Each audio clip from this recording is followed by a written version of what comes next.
जय भीम, नमो बुद्धाय। 2024 पार्लियामेंट की इलेक्शंस हम सभी लोगों ने देखी।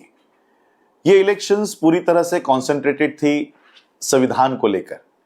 एक पार्टी बीजेपी कह रही थी कि हम संविधान हटाने जाने वाले हैं और संविधान हटाने के लिए 400 पार का नारा उन्होंने दिया था।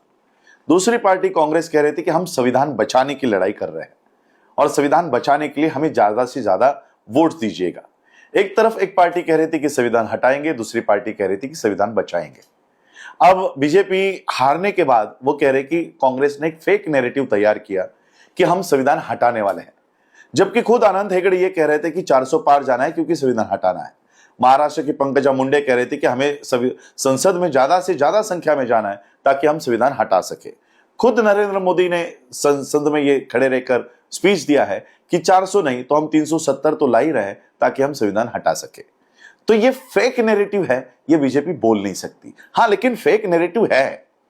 फेक नैरेटिव ये है कि कांग्रेस जो कह रही थी कि हम संविधान बचाने के लिए जाने वाले हैं, ये फेक नैरेटिव है। बीजेपी को संविधान हटाना है, ये 100% सच है, लेकिन कांग्रेस को संविधान बचाना है, ये भी उतना सच नहीं है, क्योंकि मेरे पास उसके सबूत है।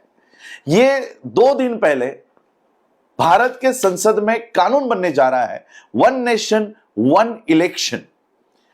Government considering 3 bills to implement one nation one election plan.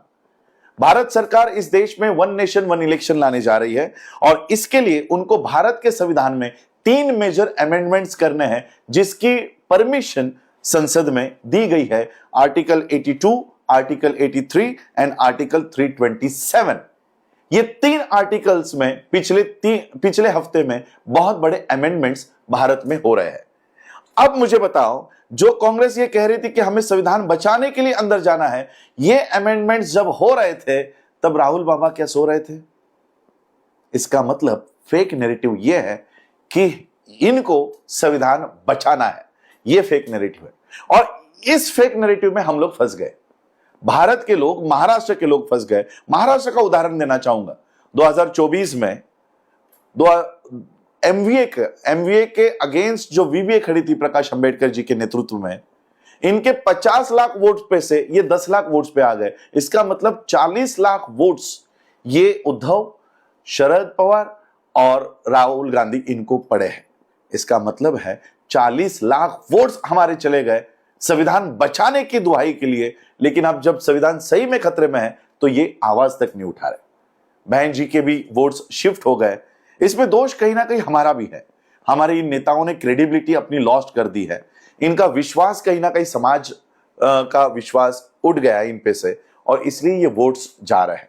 और इसलिए मैं आज फिर से हमारे समाज के वोट्स हमारे ही पार्टी में आए, ना इस इंडी ना एमवीए के लिए जाए, और हमारे वोट्स का रिप्रेजेंटेशन में तब्दील हो। इसके लिए आज मैं बाबा साहब के रिपब्लिकन पार्टी ऑफ इंडिया को फिर से रिवाइव करके इस पॉलिटिकल मूवमेंट को अपने हाथ में लेने की मुहिम कर रहा हूं। जो विश्वास अपने बहन जी पे दिखाया, मेरे चाचा जी पे दिखाया, मैं चाहता हूं कि यह विश्वास एक बार आप मेरे पे दिखाए।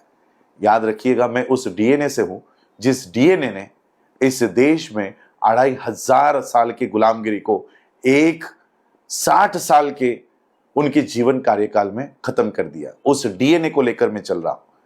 हमारे महाराष्ट्र के बौद्धों को मैं ये अपील करना चाहूंगा कि जो विश्वास अपने बाला साहब पे दिखाया, एक विश्वास इस बार महाराष्ट्र के असेंबलीज में मुझ पे दिखाइए, ताकि बाबा साहब ने जो रिजर्व सीट्स गांधी के जान के बदले में हमको हासिल करके दी है, उस रिजर्व सीट्स पर आज बीजेपी का और कांग्रेस का कब्जा है।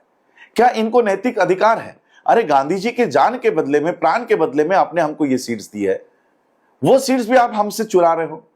बीजेपी संविधान हटाना चाहती है और उसी संविधान के सीट्स आप हमसे चुरा रहे हो। और इसलिए इन सीटों पर मैं अपने उम्मीदवार, बौद्धों के उम्मीदवार, अंबेडकरिज्म के उम्मीदवार, जो बाबा साहब को मानते हैं, ऐसे उम्मीदवारों को खड़ा करके इनको महाराष्ट्र के असेंबलीज में भेजने की मुहिम खड़ा कर रहा हूं। सारे 29 के 29 सीट्स में लड़ाने वाला हूं। और इसलिए सारे बौद्धों को मैं ये अपील करना चाहता हूं, एक भी वोट जाति के नाम पर, धर्म के नाम पर, खून के नाम पर हमें अब बांटने नहीं है।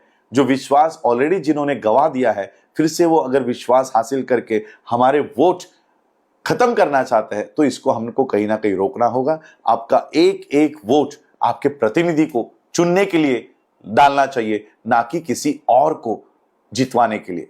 बाबा साहब ने वोट का अधिकार आप खुद को राजा बनने के लिए दिया है, किसी और को राजा बनाने के लिए नहीं।